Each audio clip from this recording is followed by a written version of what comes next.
Here I am, down on my knees again, surrendering all, surrendering all. Our first chapter 4, Ephesians 4, verse 11. Then we are with 13. By a highlighter, another new developing program. A new developing program. And this program is different from this program yaka Israel. The program entsha abayibiza ukuthi is a church. Then so manje ku church abase phase 4 mama mawubafunda bayachaza ukuthi isimo sethu besinjani. Therefore, thina la bazalwane eBhayibhelini naku-economy yakaNkulunkulu, God's economy. Yabona, ku-God's economy. Ku-economy kaNkulunkulu, God's economy. Or God's kingdom, if you like. You can put it kingdom. In his economy. Asingenanga ngalo mnyango lo. Asingenanga lo mnyango. Tina was not Israel as qualified. We were foreigners in relation to God. Ne? We were strangers.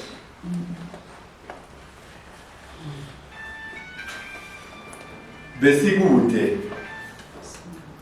Uyayifunda kuMama uNkosi izwa ukuthi thini ke 4 verse 11. Nguyena futhi owanika abanye ukuba babe ngabapostoli, abanye abaprofeti. Mama ufundise verse wrong. Ufundise verse wrong. Masebo ngabe sikakhona. Chapter 2 verse 11. Nithini ma? Ngakho khumbulani ukuthi mina enanikade ningabezizwe. Ni understand buyani bazalwane buyani. Laba mabanibiza nina bathi yini? Sinengama Gentiles anikho dawo. Unqualified. Right? Kuwela mama? Enanikade ningabezizwe ngokwenyama. Yes. Ababizwa ngokuthi abangasoki. Basibiza ngokuthi we cannot mix Israel with the uncircumcised. Angazi noma kubhale kahle. Niyefundile kubeka mama. Yilabo ababizwa ngokuthi abokusoka. Manje abokusoka uIsrael. Yeah. The owners of God's economy in the program of God, they are Israel. Yibo abamele noNkulunkulu. Wena ukuphi awungeni ndawo because we Gentile awukho. But wena uncircumcised. Alright. Kahle uNkulunkulu vele ubebatshela ngoAbraham ukuthi izizwe zonke zomhlaba ndoda zizosizakala ngawe. But these people, they were concentrating on themselves. Okwenziwa ngezandla enyameni. Right. Ukuthi ngaleso sikhathi naningenaye uKristu. Mamelani ke bazalwane. Christ was no Christ. Mama. Naningaphandle kombuso kaIsrayeli. Outsiders.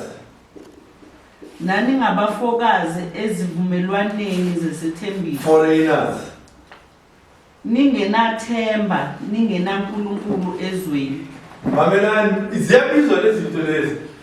Gentiles, khulumani, uncircumcised, no Christ. We are outsiders, we are foreigners. Kepha manje Mama sobalekile khona okunye okufundile. After school. ningenathemba. Alright, mamelani bazalwane, mamelani. Yes. Nayi enye into besi hope. Yes, thank you mama. Ngikisha ngabhala no hope. Manje wena njengomuntu ofundile wangenzela into elula ukuthi ngikwazi ukuthi hopeless. Alright? Ningenankulunkulu Nako ke ekugcineni bazalwane, for us there was no God because we were serving according to the Bible the gods. Rina ni badimo. Sikabantu amadlozi, laba abanye abantu babobhali ngoba bafike eIsrael. Mabazothatha iCanaan. Kuma Hivites, kuma Ammonites and so on. Bazofike bathola abobhali, bathola abo-Ashtaroth, bathola yonke into. That's why uSolomon makaqeda ukubashada bamonisa labafazi labo uSolomon ngoba bambuyisela ekubeni nokungabi naNkulunkulu. So laba i-difference yiyo leyo thina lesingama-Gentiles, uncircumcised, no Christ, outsiders, foreigners, hopeless, no God. Then kwasekwenzekani ke mama? Kepha manje kuKristu Verse Jesu 18. nina enanikade nikude Verse 13. senenziwe abaseduze ngegazi likaKristu. Verse 13. Sangena negazi likaJesu. Sangena negazi likaJesu. And masingena ke manje thina asisabizwa uIsrael. Sesibizwa ngo-church. Which is Matthew chapter 16 verse 18. Ngiyawulakha ibandla lami. Amasango eHayidesi awana wenzenjani? Awana kuchitha. Thus gave us already the importance of the Holy Spirit. Umoya oyingcwele. The importance of the Holy Spirit. Makalakha ibandla lakhe uJesu. He will demonstrate from the onset yena ngaye ngokungaye ngomoya oyingcwele ukuthi ijob kamoya oyingcwele izoba kanjani. Then ijob kamoya oyingcwele izoqala ngaye. Because yena ngokwakhe himself kwi-incarnation umezoba inyama, he will be born of the Spirit. Sanibonani bazalwane. Sebuyele emanothini enu ke manje. Sithi ke number 1, he was born of the Spirit, ne? Because his mother conceived him. Umoya oyingcwele wakhula, umama wakhe wakhulelwa umoya oyingcwele, makathatha inyama. Akana seed yendoda uJesu. Umoya oyingcwele angeke uzombuza ukuthi kwenzeka kanjani, because he's the creator of the umoya oyingcwele. He can do anything at any time. Who's created njengoba siney'mpukulo namehlo ney'ntshebe ney'levuna ney'ndlebe. He designed us according to the way he liked. So ngokuthanda kwakhe nangesystem yakhe ebuNkulunkulu bakhe wavuma ukuthi lo mama lona abe pregnant, isibeletho sakhe i-spermatology sakhona kube esi-create umoya oyingcwele. Because nama-sperms are created with. So umoya oyingcwele wasifakela yena ngokwakhe ukuthi uJesu abe umuntu. So uJesu was born of the Spirit. Ngiyakubona lo mbono wakhe. Matthew chapter 1 verse 20 mama yambona ukuthi intombi yakhulela izale indodana bayibize ngokuthi igama layo uJesu. Khulelwa ngani? Ngomoya oyingcwele.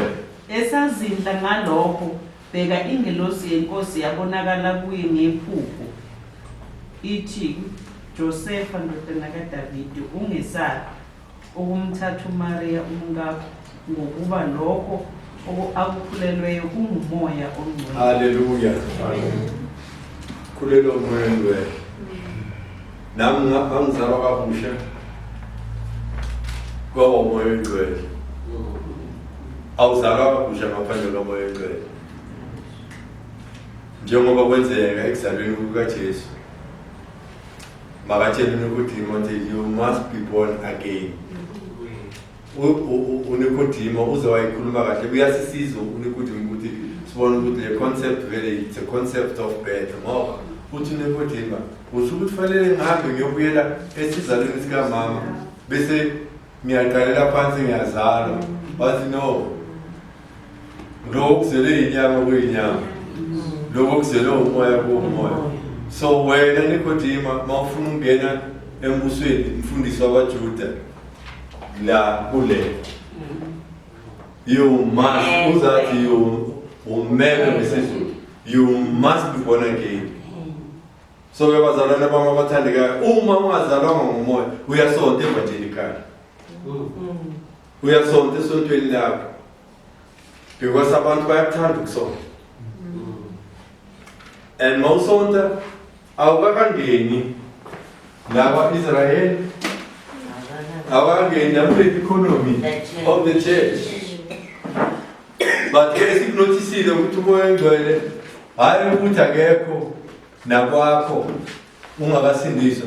We've noticed ukuthi like as he was doing in Genesis chapter 2 he's hovering ngokuya buka Malaki ngokuya buka Peter ngelanga le-Pentecost wathi yiyo lento uJoel ayisho yokuthi wakuprofethiwe ukuthi umoya engcwele ey'nsukwini zokudeni uzothululelwa kuyo yonke inyama. Why athululelwa kuyo yonke inyama? I-dispensation yakhe ku-operate umoya engcwele.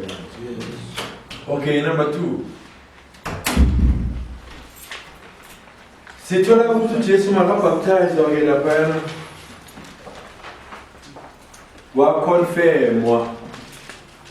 Alright, ngokuhamba kwesikhathi bazalwane sizokhuluma nge-second blessing. I-second blessing bamahlango ukuthi bathi asikakhulumi ngayo ningajabi. Mawusindiswa uthola umoya engcwele omncane until kuze kuba khona ilanga likamoya engcwele lapho kuzofika khona inceku kaNkulunkulu enamandla inamkelise umoya engcwele bonke abafuna bayawaphambanisa amagama. Abanye bathi baptism, abanye bathi feeling ukugcwaliswa. So manje kuya-understand ukuthi a-operate kanjani abafuna ukugcwaliswa umoya engcwele then bese baphakamisa izandla abantu bayezayo mabayeza bese-ke kuthiwa with the evidence of tongues ne. Alright, abanye abahlakaniphile bathi khuluma noma yini yabona i-second blessing uthi mama athi khuluma nako-ke soyitholile then bese uyakwenza lo until uze ukhulume ngezinye because i-second blessing evidence yayo is tongues. So manje la kuJesu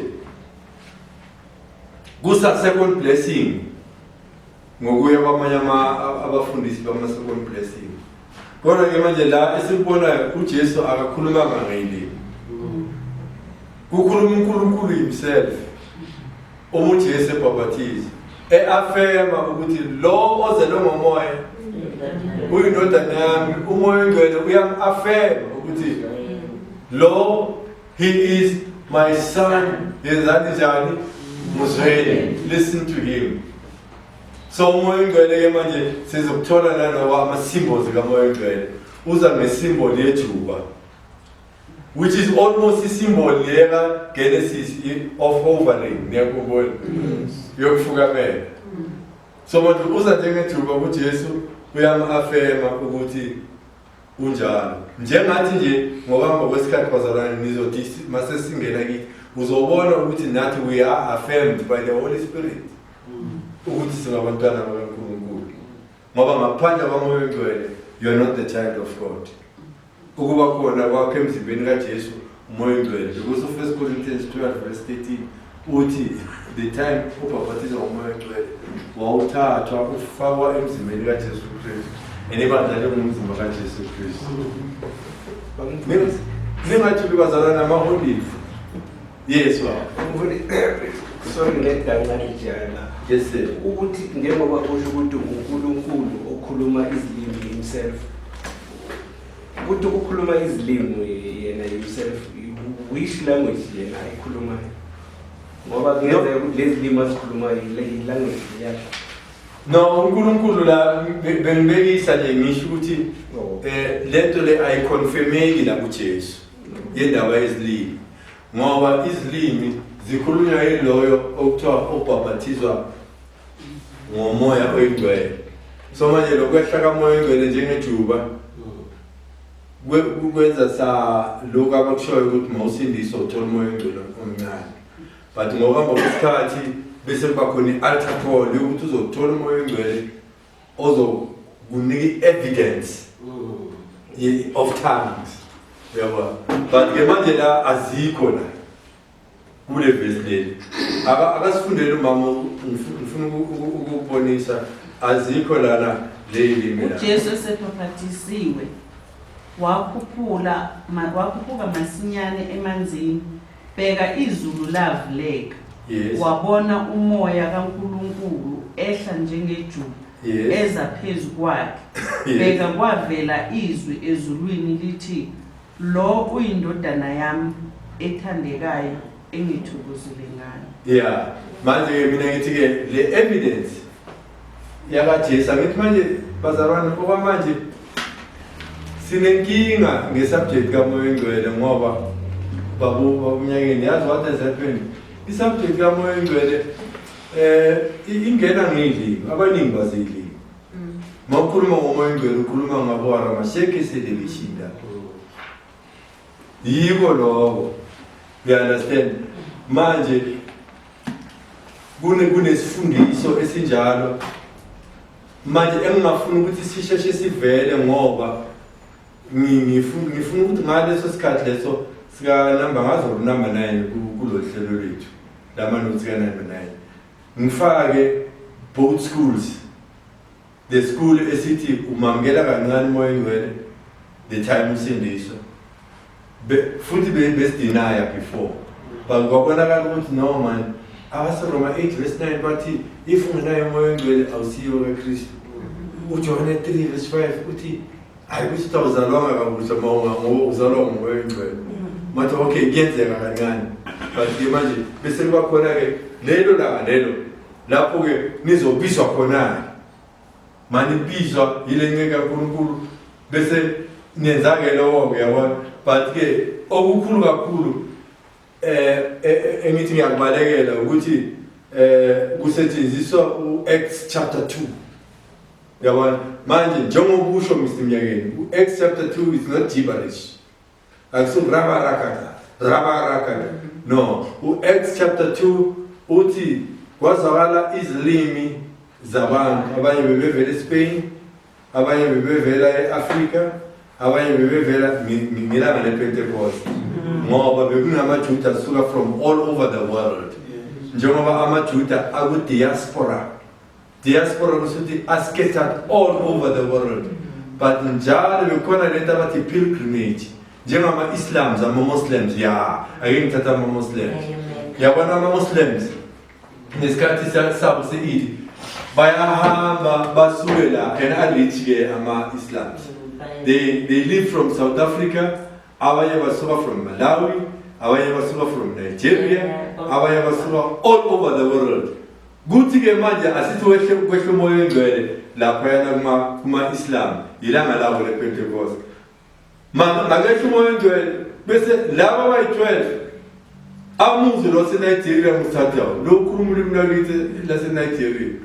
Umzulu athi hawu lo muntu akena umzulu umuntu wala ePalestine laba Israel ukhuluma isiZulu uthi makabonge uNkulunkulu inkosi yamakhosi yabo akususharamashara i-language ezwakalayo mawufunda ku chapter 2.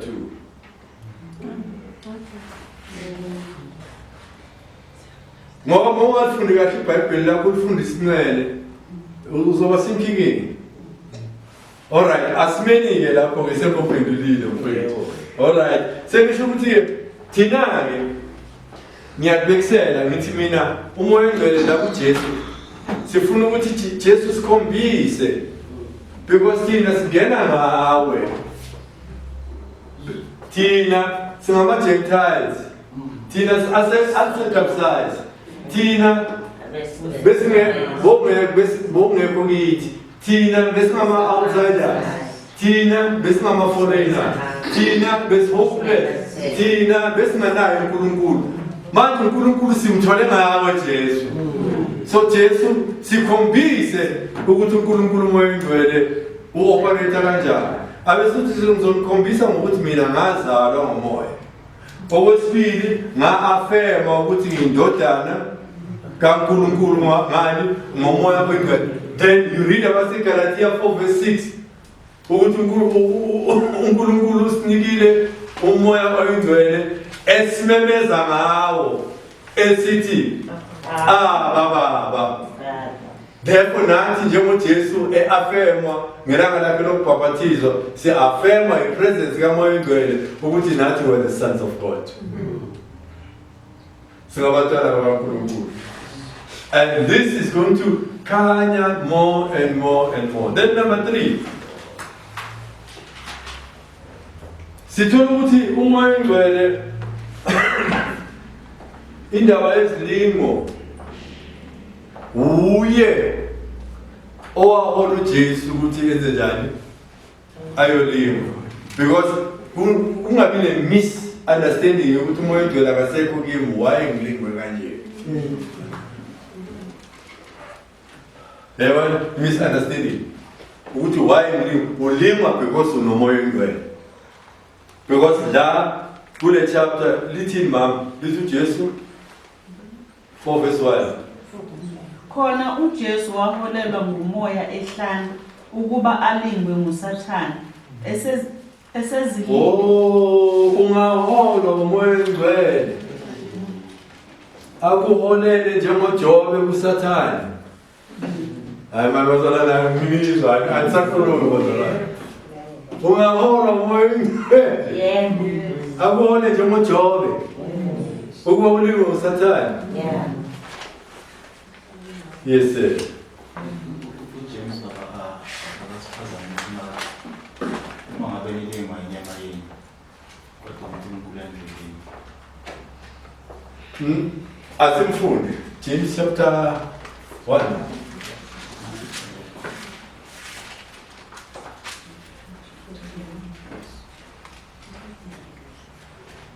Izilimo bazalwane ziyi-3 ne ama-categories azo.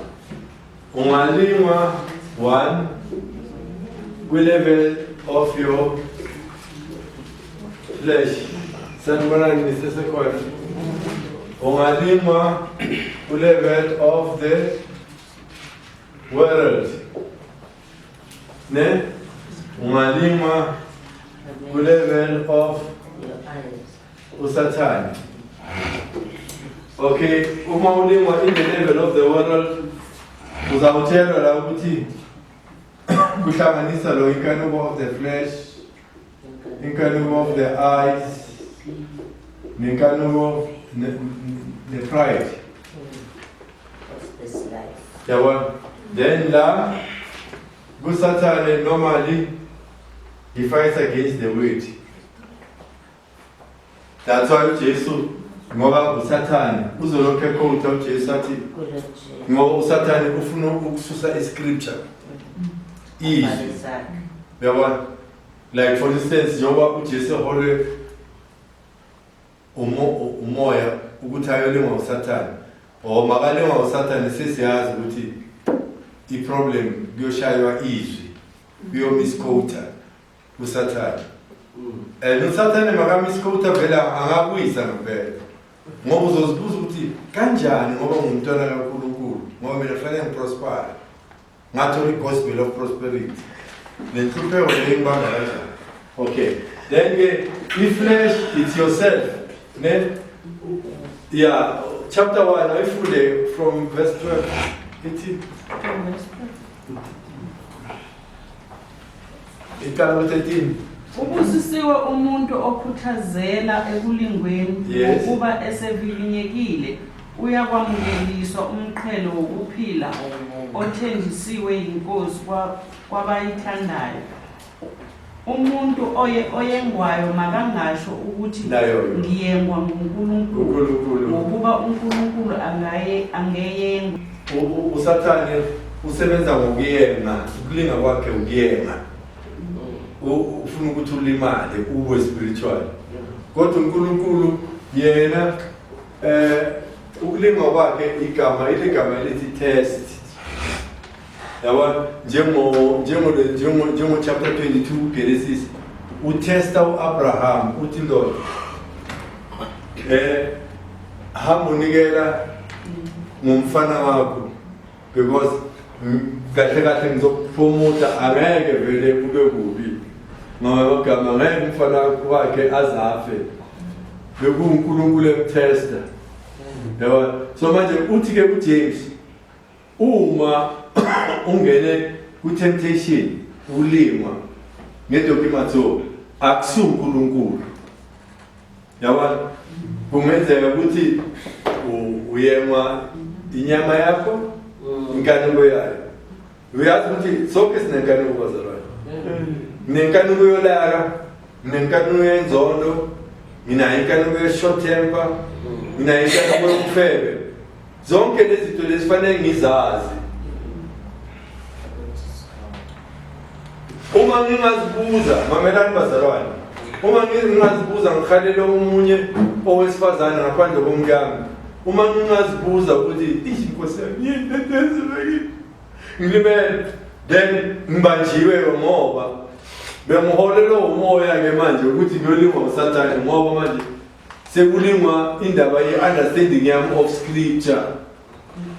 Because according to my understanding of scripture, I must definitely understand ukuthi inyama yami iyohlala ikanuka, lasting for other women, lasting for short temper, lasting for hatred. Lokho akufanele kungikhuphe ngiholelwe lapho umoya ongcwele to demonstrate ukuthi I'm a victor in Jesus name. Ngoba manje if uzokhaliswa uzocela ukufakaza uzoza lapha phambili uzofakaza bazalwane asingekela Nkosi yami ibazalwana ngisazizweli uhlushwa inkanuko ukawa ukuthi ukhona lo sisi lo unomkakho lo sisi lo la inkozweni inkanuko ilokhu ekubambi bazalwane kanti kahle wena uholwe umoya ongcwele ukuthi uyolingwa ngaye la sisi okhona la inkozweni. Njengoba uJesu wahola umoya ukuthi ayolingwa uSathane. So akusho ukuthi umoya ongcwele akekho makunelo lokona. Ngicela sisekuneshothe. Angazi ukuthi leshothe ba. Ushula ngamagama unesififano sheshe uthukutele. Inkanuko yakho yenye.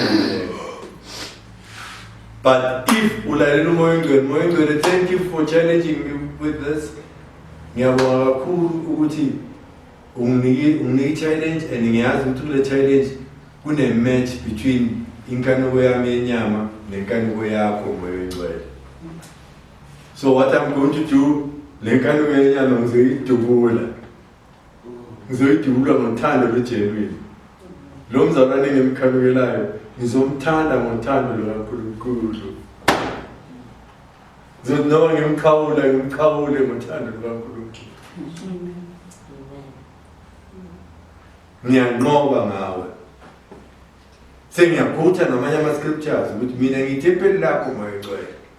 Uthe ithempeli lakho awufuni ukuthi lifele. Then what makes it to be powerful? It's because you are related properly with umoya ongcwele. You understand ukuthi umoya ongcwele operate kanjani. Uvumile lo ukuthi ngomoya ongcwele njengoJesu nawe ungaholelwa uye ukuba uyolingwa. In the process yokuholelwa ekulingweni ufuza uJesu umoya ongcwele kusebenza yena kuwe futhi ekuquothisa some scriptures ezizokwenza ukuthi ube more victorious. Nje bazalwane ngiyazazi ngi-vulnerable. I'm not powerful. Uma ngathi thuma unqoba ngani ngathi nginqoba ngumoya oyingcwele. Ngoba lezi zinto lezi ziyafika time and again. Uma singakufikeli usindiswa kanjani? Uzobonakala kanjani ukuthi usindisiwe uma ungalingwa? Kulingwe le nyama yakho. Kuthi ndoda uqinisile ngempela ukuthi wena usindisiwe. Ake ngikubonise. Kula babusi bamntana umnyathelo ubhonzi uzombona. Nyathele. Akunyathele ude effort. Wena yawani effort. Yawa so senilibizile nonke whathe. Abanye bathi fuck, abanye bathi fool.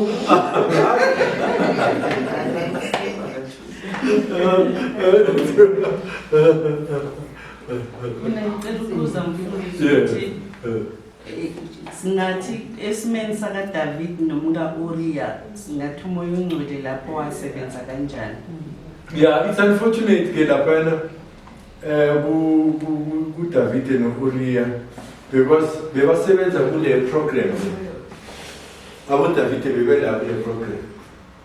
Yabona deliberately ngibhalile economy i-program. And ngiyakhumbula sithe kule program le umoya oyingcwele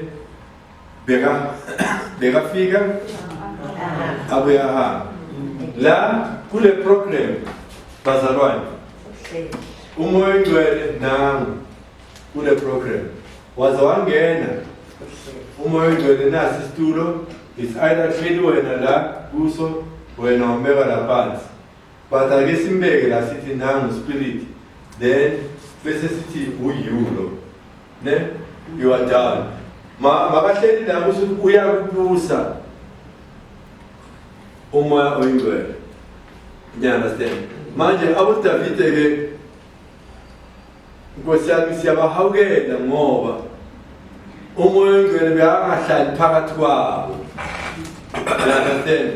Manje lakithi umoya oyingcwele uhlala phakathi kwethu and uze nezinto zikaNkulunkulu la phakathi kwethu. Njengoba ngimtshelile ngathi ufika umoya oyingcwele as a disk eku-processing unit yami ngoba ungithole vele ngiyi-Gentile, wangithola ngi-uncircumcised, wangithola ngingena-access, ngiyi-outsider, ngiyi-foreigner, ngiyi-hopeless, ngingenaNkulunkulu. Wafika nedisi, wafika kimi, ngathola ukuphila, wangifakela ukuphila umoya oyingcwele. So-ke manje i-output yomntwana kaNkulunkulu mawuthi usindisiwe awunayo i-output yakhe i-simple, i-straightforward.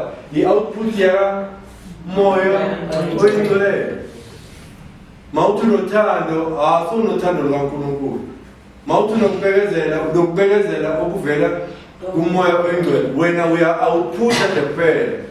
Otherwise ngaphandle kamoya oyingcwele you are dead.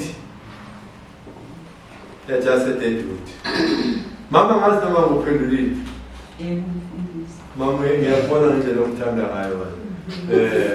Bazalwane niyasizakala bazalwane. We're looking at the Holy Spirit through Christ. Okay, the next one. He worked under the anointing of the Holy Spirit. Ne? Wayesebenza ngomoya oyingcwele. And khumbulani ke bazalwane, mamelani bazalwane, musale ukukhohliseka ngokukaJohane sonke sine-anointing. Ngoba uJohane uthi nina ninokugcotshwa. Yabona? If maseko bekakhona ngabe sakhothela ivesi lokuthi le anointing isebenza kanjani. Kusho ngamagama ukumkhonza uNkulunkulu. Bazalwane, that's why mina ngiyathi we owe umoya oyingcwele ukuxolisa because asidependanga kuye most of us. Akulule nje uzoba u-MC umoya oyingcwele ecela ukuthi ngo-operate nawe. Ungikhombisa ukuthi ngenze njani njengoba ngizoba u-MC. Ungiphe namazwi. Ngibe u-MC ugcwaliswe umoya oyingcwele. mama ngiyakubekisela moya oyingcwele ngizoba yi-asha mhlawumbe khona omunye umuntu okufanele ngimhage ngicela ukuthi ungikhombise yena ngimbone ngimhage ngimwelkhame ngimjabulise ngithi uma ngimbambe ngesandla sakho moya oyingcwele ngithi noma ngimhlalise ngesandla sakho athi makahlala phansi athole ukuthi mina ngenza inkonzo engiyenze ngomoya oyingcwele ngine-anointing nogcobo likamoya oyingcwele masihlabelela lapha phambili moya oyingcwele sicela ukuthi masisahlabelela ugcwalise le ndawo ngenkazimulo yakho moya oyingcwele simdumise and lokho sekusiza nokuthi sithuze amaculo azomkhazimulisa uJesu ngoba buyangaza ijob kamoya oyingcwele is to glorify Christ. Nami mangishumayela ngingasebenzisi psychological knowledge yami yeBhayibheli namavesi because uJesu yena uzothola ukuthi mawulokhu qhubeka ufuna wayeshumayela in spirit baze bathi abantu asikaze sibuze umuntu okhuluma kanje umoya oyingcwele angisize ngithi noma ngikhulumela phezulu noma ngikhulumela phansi kodwa ngikhulume under the anointing uqobo likamoya oyingcwele yabona and ngebazalwane nenifundayo you will never move under anybody's anointing. You will always move under the Holy Spirit anointing. Yes. Awukwazi ukuthi ngimuva under i-anointing kaThuma, ngimuva under i-anointing kaBilly Graham, ngimuva under i-anointing kaTD Jakes, ngimuva under i-anointing kaRay Macaulay. Wayebele namagama asestradini.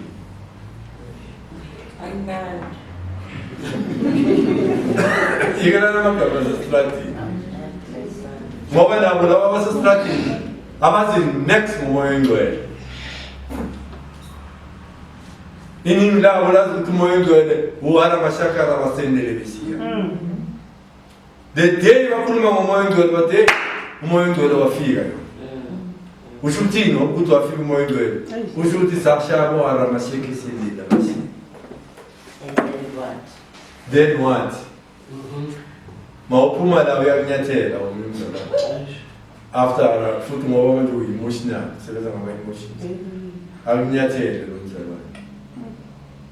Bese ukhuluma ezinye izilimi. Besizwayo yabo. Bese besingazizwa. You understand? Ngisho ukuthi bazalwane mama bathandekayo. Bephuma ngenxa kamoya oyingcwele. Yabona, baze bathi waze wabakhuza abanye bathi ningathi amadimoni nakanjiswa uBheelzebuli inkosi yamadimoni. Ngithuka umoya oyingcwele. La madimoni njengoba niwabonile ahamba ngenxa yakhe umoya oyingcwele. Because umoya oyingcwele was operating with Christ. Then the last one, bathandekayo senizosifundela yona ekhaya kulama-notes lanka aVicente. Ukuthi umoya oyingcwele nokufa kaJesu kwarelate kuye nani. Kule 10 minutes yokuphila impela ukuthi ngina-highlightele the new notes ange-18 lapho engifakela wona namhlanje. Kulamanotes ange-18 esizoba deliberate next week. Siyaqhubeka noKristu nomoya oyingcwele. Ngithi-ke bazalwane kubalulekile ukuthi si-understande ukuthi uJesu uye wathini ngomoya oyingcwele.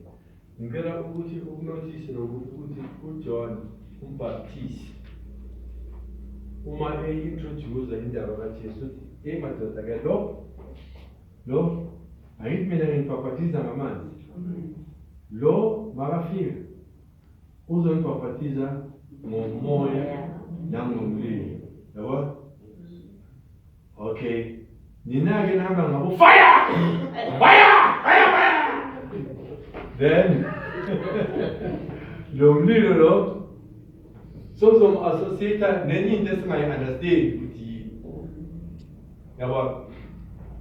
Ngoba manje mawufunda iscripture kunalento abathi angeke ngicishe la. Kunalento abathi literal context. context. Sanibonani bazalwane. Bazalwane sanibonani. Literal context ithi musukujaha ukumusha. Musukujaha ukumusha. Iketelele le ndaba ifunde ikete. Ngoba moyifundile bayikete izokuchaza yona ngokwayo.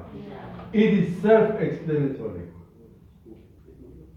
Manje wena ke uzofunda verse 11, ne? Mawuqeda ukufunda verse 11 bese umlilo ke kuba yile Nigerian system neGhana system. Yabona ukuthi fire fire fire. Yabona fire fire fire fire.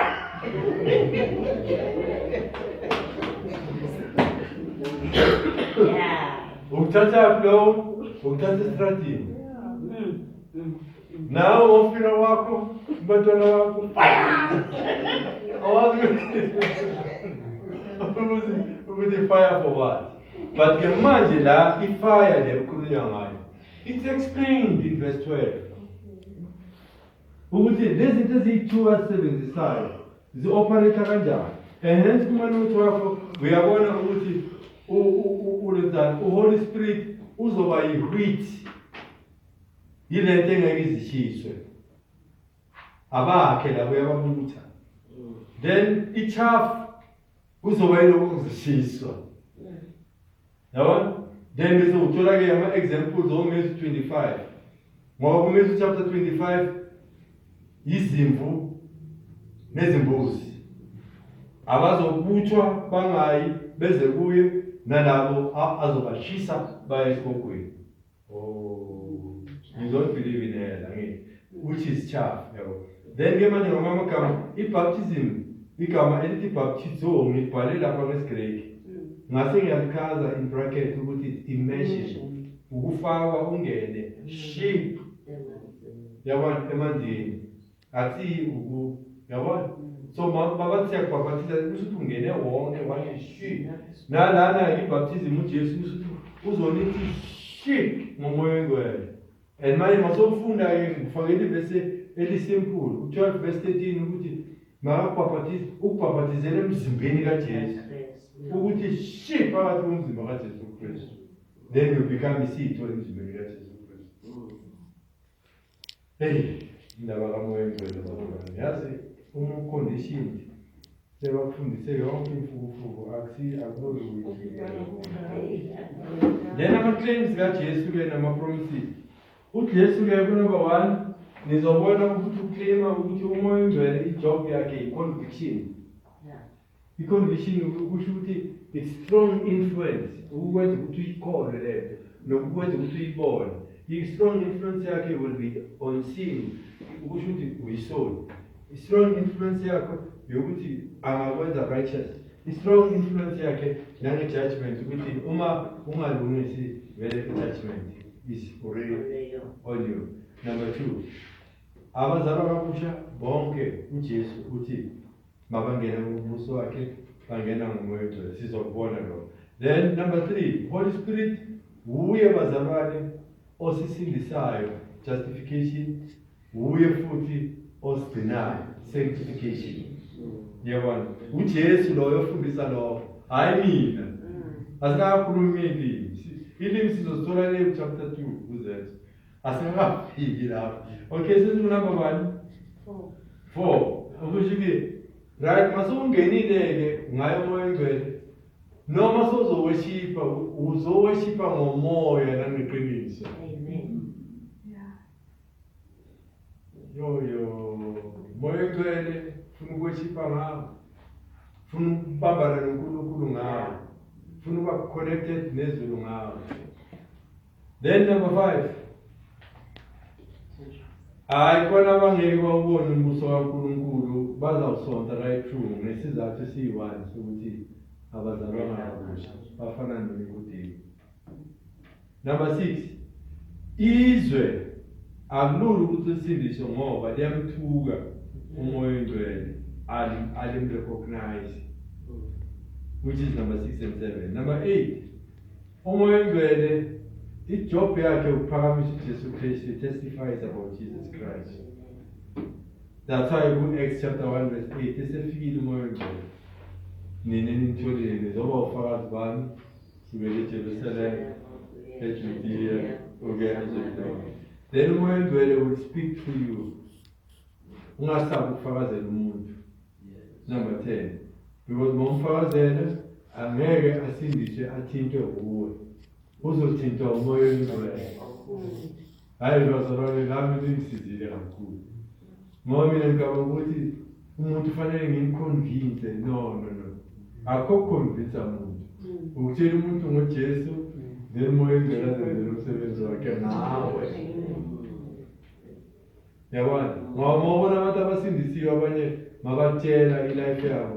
Uyamangala ngempela uyabona ukuthi no, umsebenzi kaNkulunkulu akusimsebenzi ukuthi wena ukhuluma kamnyama. Umoya oyingcwele. Nami ngisindiswe nje bazalwane is because of the Holy Spirit. Hayi ukuthi umama ngibekalungile emshumayela, but the Holy Spirit. Umoya oyingcwele uyayitshintsha idoda. Uyasitshintsha isigebengu. Ngize ngathi mangiqeda ukufunda la ngathi inkosi umoya oyingcwele ake ungisize ingithole nje indoda eyaziwayo kuthiwa isidaba, indoda eyaziwayo ukuthi lo engiyabulala isigebengu, indoda eyaziwayo ukuthi isoni, indoda eyaziwayo ukuthi iphethe umfazi kabi. Hayi umuntu osontayo, hayi umuntu ose-alliance, hayi umuntu ose-alliance, hayi umuntu okukhulu. Yabona umuntu ose-alliance ngamthatha makaqhamuka le kwaZulu Natal ukuphupha bathi ayifeli ukungijoyina bazalwane ngoba abazalwane ngibathandile mangilokhu ngivakasha yini kahle ngomuntu wakukhulu.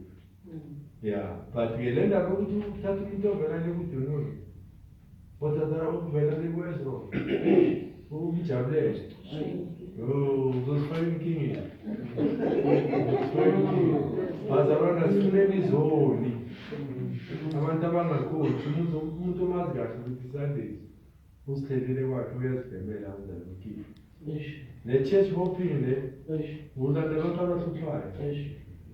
Kubalulekile lapha abantu bamlandela ukuthi kanti manje wena mzalwane uthi umthilela kanjani uJesu ungakhiphi kusho. Okay, ngifuna imali yami ngisaya lapha kuthuma. Makafika le kuthuma uzofaka the same spirit. You understand? So the Holy Spirit will guide his followers to the truth. Then kunama promises ke kaJesu ngomoya oyingcwele. Lama promises langa ngifuna niwabambe bazalwane ngoba ngiyakuthanda lokuthi ni understand ukuthi this thing is transitional. Indaba kamoya oyingcwele is transitional. It's transition ushuthi. Ngisho ukuthi from Genesis to Malachi, it's God the Father. Then as God the Father was operating transition, wafika umfana uJohane wathi ngizwi elimemeza ehlane lokuthi lungisani njengoba umalaki eprofetile ukuthi kuzokujela.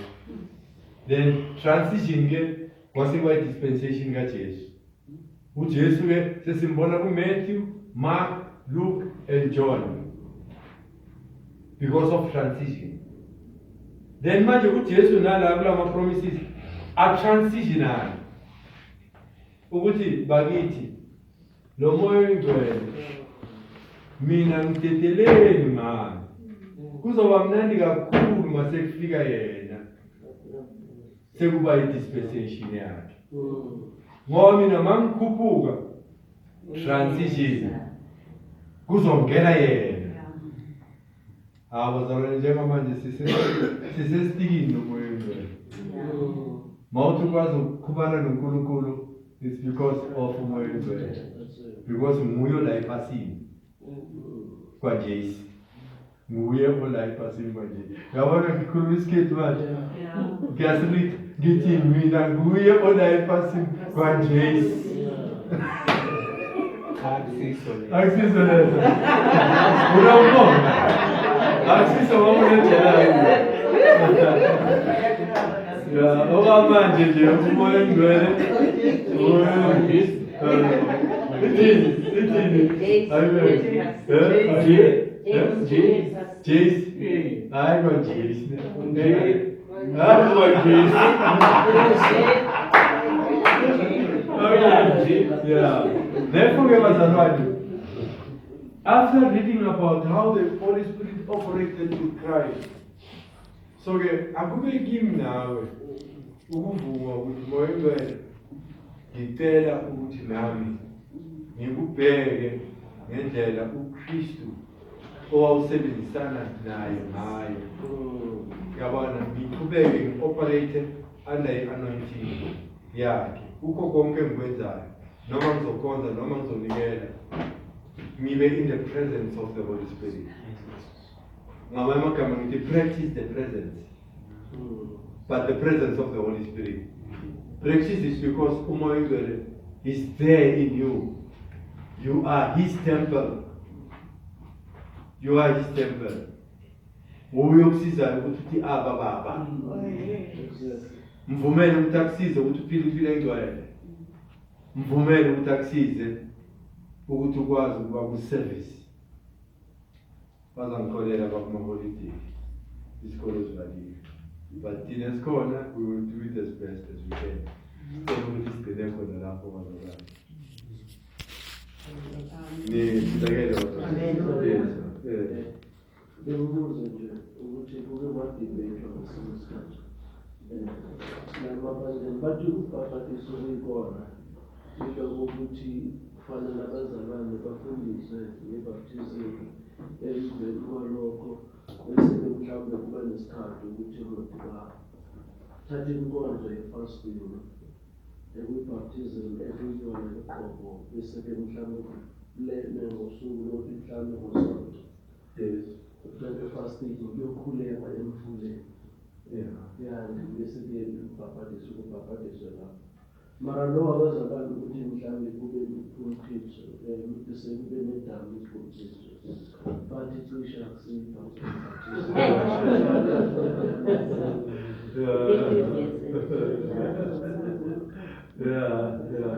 Yeah. No, angithi manje enye into eyinhlanhla mawusumzalwane waseBeria uhlola from the word ukuthi lithini iBhayibheli nebazalwane.